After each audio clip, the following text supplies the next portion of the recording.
you do such a good job of framing it. Like, so I'm like, you really are the embodiment of what you talk about. Cause I can be like, oh, she talks about that concept over here and over here in business, childhood, da, da, da, da. But you come to this place where you're like, I had to like become a daughter again. I had to Yeah. kind of start from scratch.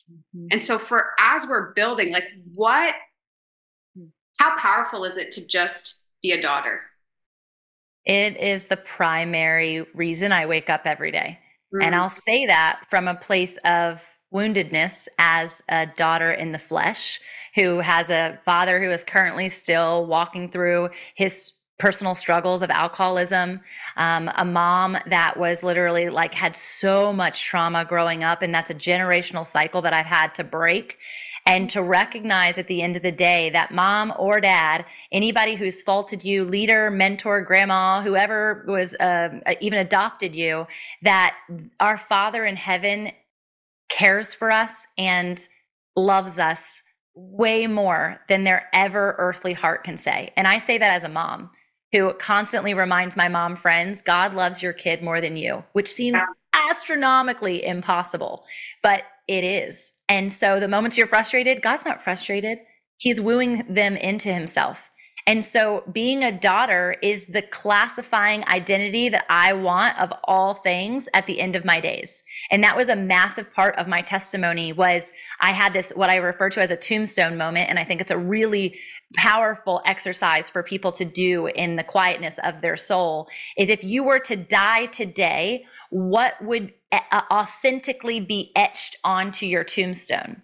And Yeah. when I had that encounter, which happened just a couple of days before this vision happened, a couple of days before my encounter with the Lord, was my tombstone said entrepreneur. I told you like what all I was doing in my life and wasn't doing. And no one, even people like Steve Jobs who established Apple, they don't have that on their tombstone.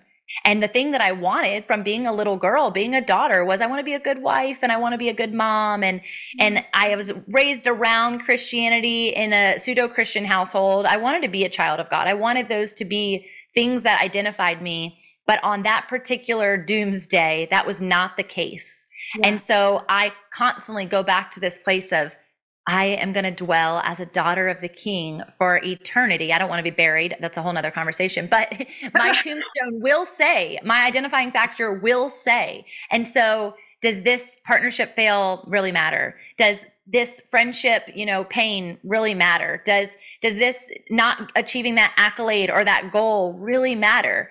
And at the end of the days, all of us should be saying no, because my security is in eternity, which is curated by my Father. Wow, that was poetic at the end there. I love those. Love words. Yes, you do love words. Okay, last question for this first part of the interview.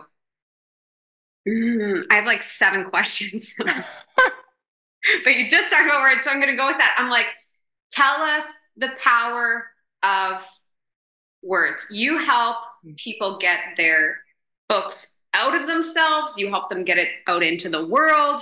You help them get their message through speaking out. This, I think we forget what a gift these platforms are to us. Yeah. Can kind of see it as this necessary. In order to grow my brand, I've got to do these things and da da da da. Talk to me about the power of the word on a platform. Yeah, it is everything. And again, we know that we have the power to speak life or death with our tongue. And there's no different than that when you're writing a book or you're securing a podcast or you're doing a summit, right? It's the knowledge that these words will linger. And you might never meet the person that they're lingering with or the generation in which they're going to impact. But I went so often with focusing on myself rather than serving. And that is a posture of your heart that affects your tongue. It affects the way that you write. So the true business, the world would tell you that you should write a book that then converts people as leads. God did not tell me that. I wish he did. I wish I had a business book that I could hand people that says, "Hey, come be a part of my things." I do now as a 7-time author, and I have 6 more in queue, but the book God told me to write first was my messy, shame-filled testimony.